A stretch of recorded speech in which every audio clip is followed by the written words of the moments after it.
Bonsoir à toutes et à tous, bienvenue dans 85 Chrono Agenda. On se retrouve comme chaque jeudi soir pour vous présenter les principaux rendez-vous sportifs à venir. Deux chroniqueurs avec moi ce soir. On a Benoît Pinault, notre expert prépa mental. Bonsoir Benoît. Bonsoir Aurélien. Et nous avons également Nathalie Segura. Bonsoir Nathalie. Bonsoir Aurélien. Experte course à pied triathlon. On va être sur la course à pied ce soir avec nos deux invités qui organisent la 5e édition du Trail de Nantes à Montaigu samedi. On reçoit donc Richard de Belloir. Bonsoir. Bonsoir. Président des runners de la digue, et avec vous Michael Douillard, responsable de la communication. Bonsoir.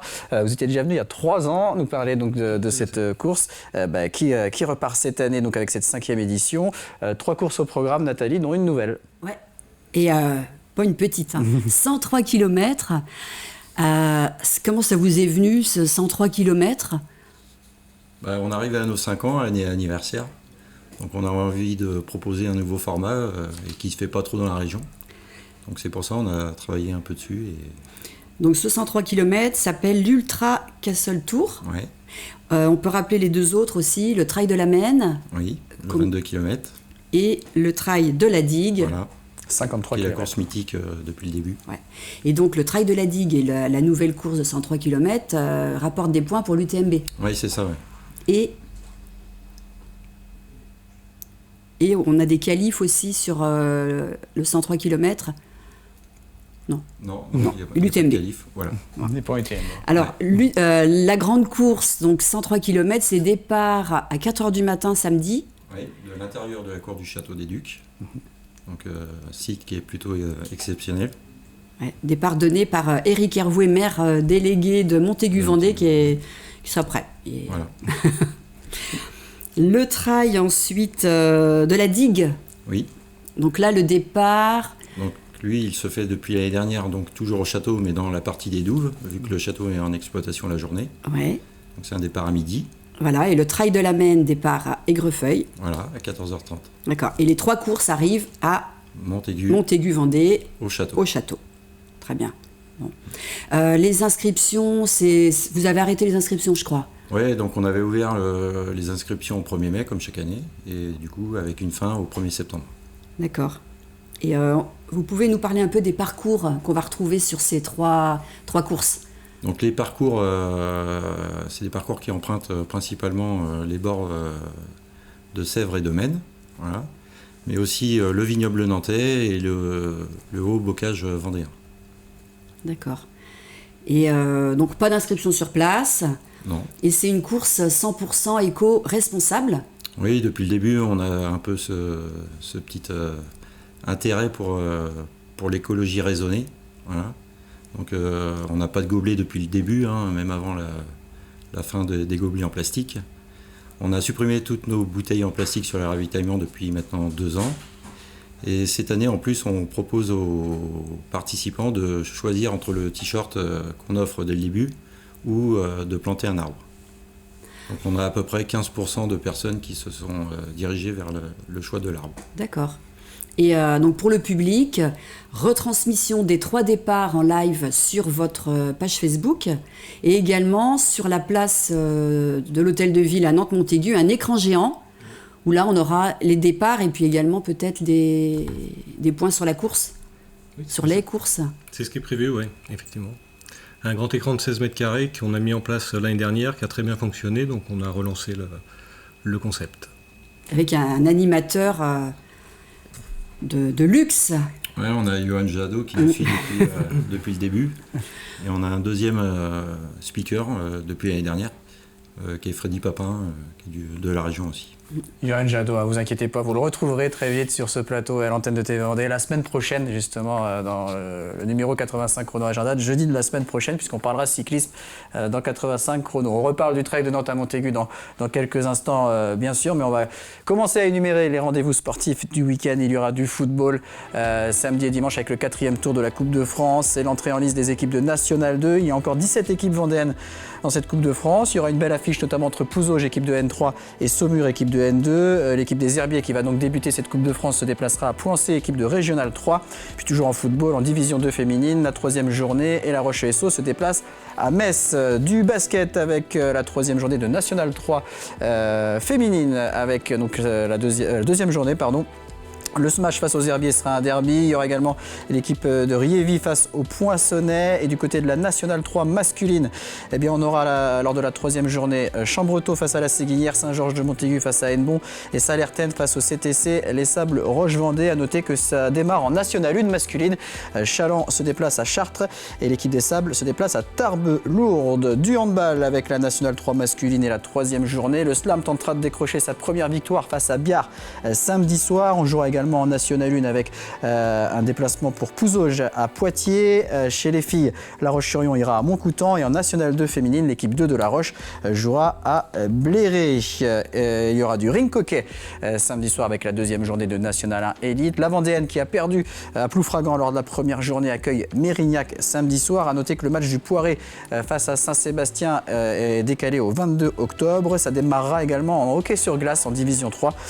L'équipe de La Roche, le Hoglier, accueille Rennes samedi à 18h30. Voilà pour la première partie de l'agenda. Quelques infos cyclisme, puisque je vous en parlais il y a quelques secondes. Le Tour de Vendée sera à l'honneur dans cette émission dans une semaine, mais la présentation du Tour de Vendée a lieu en ce moment même. Le Tour de Vendée cycliste qui aura lieu le dimanche 2 octobre. C'est la finale de la Coupe de France, comme de tradition. Ce sera une édition spéciale, puisque ce sera la 50e. On retrouvera 16 équipes, toutes les équipes françaises, plus quelques étrangères. 110 à 120 coureurs sur un parcours de 206 km. Le peloton s'élancera de l'hôtel du département à La Roche-sur-Yon, puis empruntera un parcours qui restera essentiellement dans le centre du département. Ça se terminera par une boucle autour de La Roche-sur-Yon à parcourir 6 fois. L'arrivée aura lieu boulevard d'Elo. Seront au départ Arnaud Desmar, Brian Cocard, Nasser Bouhanni ou encore le vainqueur de la dernière édition, le néerlandais Bram Welten. 800 bénévoles mobilisés pour ce Tour de Vendée qui aura comme invité d'honneur Bernard Martineau, créateur et ancien président du Tour de Vendée. Il y aura également un parrain et on laisse le président Vincent Calandro nous l'annoncer. Le parrain de cette année, 2022, donc c'est Sylvain Chavanel qui nous a fait la gentillesse d'être parmi nous cette année, qui a accepté ce rôle de parrain. Voilà, et donc il va nous suivre tout le week-end, du samedi jusqu'au dimanche soir, et qui pilotera une voiture invitée. Et donc il sera sur le podium et accessible aux gens qui voudront lui poser quelques questions. Et autre rendez-vous cycliste à venir, ce sera le 16 octobre aux Herbiers avec le Chrono des Nations. Et on connaît déjà les 3 premiers noms dans la catégorie homme élite. 3 coureurs de l'équipe Jumbo-Visma, l'Italien Edoardo Affini, le Néerlandais Jos van Emden, vainqueur en 2019, et surtout le tout récent champion du monde du contre-la-montre, le Norvégien Tobias Foss. Et puis dernière info cyclisme, elle concerne Flavie Boulet, âgée de 19 ans et licenciée au club de La Roche-sur-Yon. Elle passe professionnelle en intégrant le team Cofidis, une équipe dans laquelle elle était jusque-là stagiaire. Allez, on va passer maintenant à la chronique prépa mentale. Avec vous, Benoît Pinault. Donc à chaque fois, vous prenez l'exemple d'un sportif, d'une histoire assez incroyable d'un sportif pour expliquer un peu ce qui se passe du côté du mental. Et là, on va parler d'un pilote de course. Oui, on va illustrer au travers du parcours d'Alessandro Zanardi, une des clés essentielles dans la préparation mentale. On va dire que la base, il faut commencer par l'établissement de buts, et souvent c'est un accès que l'on néglige. Et Alessandro Zanardi, il a un destin assez incroyable. Il est très connu en Italie, en France un peu moins, sauf les nostalgiques de la Formule 1. Alors il faut dire qu'il n'a pas non plus un palmarès exceptionnel, même s'il a couru dans des grandes écuries. Il n'a jamais gagné qu'un seul point en Formule 1. Toujours est-il que sa carrière va être stoppée net. Un jour de septembre 2001, il va se retrouver percuté par une voiture lancée à 320 km/h. On regarde les images, c'est quand même terrible de se dire qu'il a déjà survécu à cet accident. Et ce qui s'est passé, c'est que le crash a été tellement violent que ses jambes n'ont pas été juste brisées, elles ont explosé. Dans son parcours pour aller jusqu'à l'hôpital en hélicoptère, il a fait 7 arrêts cardiaques, il a perdu les 3/4 de son sang et on lui a même donné les derniers sacrements. Bon, malgré tout ça, il s'en est sorti. Il a commencé un processus de rééducation et 2 ans après, les organisateurs de la course lui ont quand même proposé de finir ses derniers tours. Il n'était pas en Formule 1, il était en WTCC avec une voiture adaptée, ce qu'il a fait.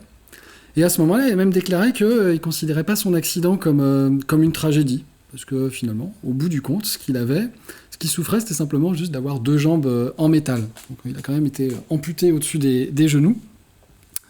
Et après ça, il s'est projeté dans de nouveaux buts, justement. Et sans trop de préparation, il s'est inscrit sur un premier marathon. Et il a fini 4e à New York, sans être préparé, ce qui est tout de même pas mal. En 2008, il a gagné à Venise, et cette fois-ci un peu plus préparé progressivement. Il a participé au JO en 2012 à Londres, et là il remporte 2 médailles d'or en cyclisme, épreuve en ligne, et là on voit les images en contre-la-montre, et rebelote à Rio.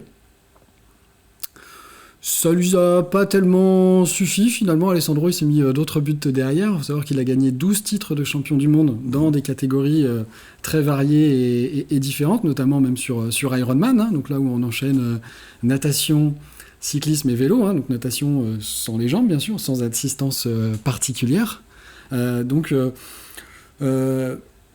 Alessandro c'est vraiment un exemple, parce qu'on peut se plaindre de ne pas avoir de chance. Lui, on peut dire que vraiment il n'a pas eu de chance, et d'ailleurs son destin n'est pas terminé parce qu'il a eu d'autres accidents derrière. C'est l'exemple vraiment du courage, parce que malgré un accident aussi violent, il s'est remis justement en motivation à retrouver des défis. Donc lui-même l'explique, qu'il transforme ces obstacles-là en opportunités. Et ce qui est particulier, je vais reprendre vraiment une phrase qu'il cite lui-même, c'est que lorsqu'il s'est réveillé à l'hôpital, il n'avait pas encore conscience que ses jambes étaient perdues, sa femme Daniela était à ses côtés et lui a annoncé qu'il n'avait plus de jambes. Eh bien, croyez-le ou non, pour moi, Alessandro qui parle, c'était une belle journée. J'étais en vie. Alors qu'avant son accident, ce qu'il déclarait, ben voilà, si j'avais dû finir amputé, j'aurais préféré être mort. Bon, c'est toujours facile à dire sans être confronté. Et maintenant qu'en fait, il a perdu ses jambes, il réalise que l'essentiel est ailleurs.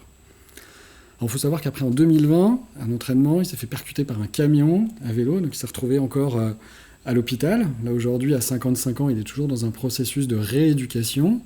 Donc il se prépare, en fait, sans savoir vraiment encore dans quelle discipline pour les JO de Paris, ou peut-être ceux d'après. Il n'a pas encore défini ni mis les possibilités. Et pour moi, justement, c'est vraiment un bel exemple de quelqu'un qui va, justement, s'adapter, se mettre des buts. Et c'est des buts qui vont l'animer, justement, dans sa rééducation. En prépa mentale, c'est justement une des clés essentielles avant de travailler tout le reste.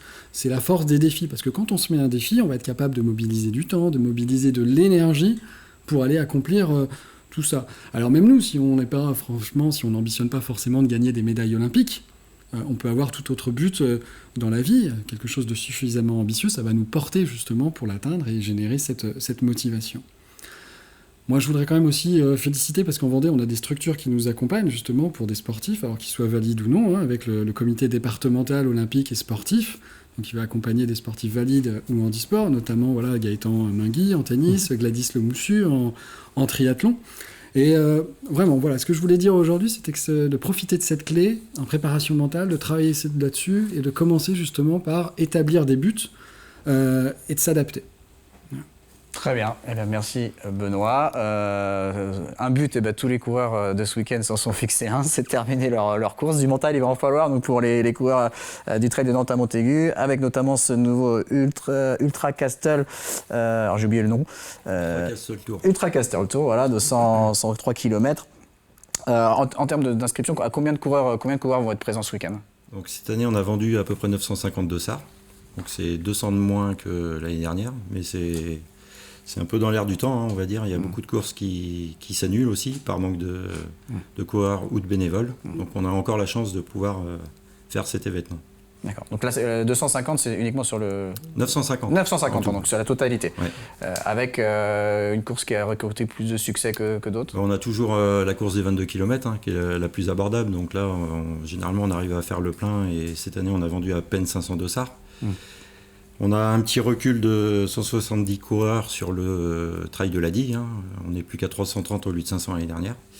Et on a vendu un peu plus de 120 dossards sur l'Ultra, qui est pour nous plus que bien. Et avec sur le 22 km un favori, oui, donc, chez les messieurs. Anthony Guillard, hein, qui revient.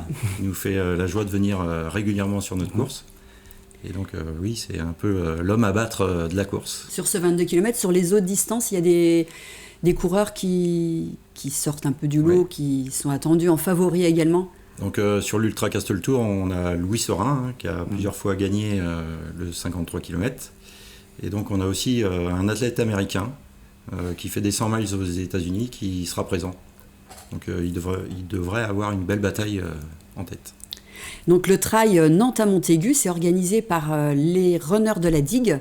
Est-ce que vous pouvez nous parler un peu de cette association ? Donc c'est une association qu'on a créée en 2017 pour pouvoir faire cette course. Et on est 12 membres actifs au sein de l'association. On a comme support technique le club d'athlétisme de Montaigu. Voilà. Donc ça se goupille pas mal. Et donc l'objectif de cette manifestation sportive, c'est un objectif caritatif également ? Ouais, c'est ça. On savait qu'on allait faire des bénéfices sur la course. Et donc le but, c'était pas de le garder pour nous. Donc on reverse tous les ans donc une partie des bénéfices à l'œuvre des pupilles qui prennent en charge les orphelins de sapeurs-pompiers. Et donc cette année, on fait rentrer une deuxième association. Donc c'est l'AOPA. Donc c'est une association qui prend en charge les enfants en oncologie et qui leur propose des activités de plein air pour sortir un peu de l'hôpital. Et d'ailleurs, le hasard fait bien les choses. Vous pouvez retrouver dans le JT de TV Vendée à partir de dès demain matin dans la matinale, un reportage justement sur cette association AOPA qui aide donc les enfants atteints de cancer. Très rapidement, Michael Duhard, on vous a pas beaucoup entendu, on va vous laisser la parole. Sur ce nouveau parcours Ultra Trail 103 km, est-ce que ça n'a pas été un trop gros casse-tête pour justement établir le parcours ? Parce que moi, on sait bien qu'il n'y a pas 103 km entre Nantes et Montaigu. Non, effectivement, oui, il y a plusieurs territoires à traverser, mais là, Richard en parlerait mieux que moi, parce que c'est lui qui s'est occupé du parcours, qui a pris contact avec les nombreux propriétaires, parce que je crois que c'est plus d'une centaine de propriétaires. Oui, sur l'ensemble des parcours, mais pour la partie ultra, c'est à peu près 80 propriétaires. D'accord. Donc un gros travail en amont. Très bien, donc tout ça sera samedi, dès 4h du matin pour ceux qui veulent voir le départ à Nantes, mais il y a un autre départ à 12h et un autre un peu plus tard donc à Aigrefeuille. On termine cette émission avec les autres rendez-vous sport du week-end et il y aura du rugby. Deuxième journée de Fédéral 3 dimanche avec le RC Sablé qui joue un deuxième match à domicile après sa victoire face à Chinon. Les Sablettes tenteront d'enchaîner face à Puyl-Bourreau. Le FC Lyonnais se déplacera sur le terrain du 15 de l'Air. Dans notre texte sera la fête du rugby toute la journée à la rue de Lierre au Sable d'Olonne. Du triathlon où vous pourrez retrouver Nathalie Ségura, d'ailleurs, triathlon Sud-Vendée à l'Aiguillon, la Presqu'île, tout au long du week-end, avec notamment une épreuve L le samedi, et ce sera dans le cadre du championnat régional. Du cyclocross, c'est reparti en Vendée avec la première manche de la Coupe régionale samedi et dimanche à Notre-Dame de Riez. Du golf également aux Herbiers avec la Coupe de la Ville.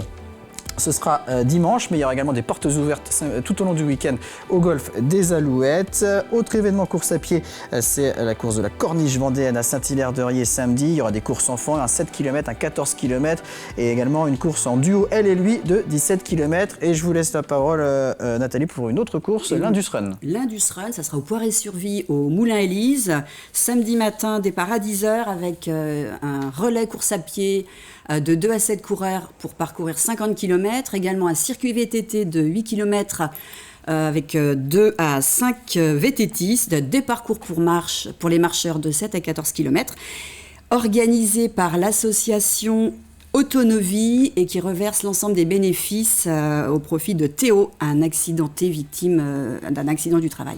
C'est noté, merci beaucoup Nathalie, merci beaucoup Benoît, merci beaucoup Richard de Belloir, Michael Douillard. Bonne fin de préparation de ce trail de Nantes à Montaigu, ce sera samedi, n'hésitez pas à aller encourager les coureurs. Et moi je vous donne rendez-vous lundi prochain pour de nouveaux numéros de 85 chrono. Très bonne soirée à tous.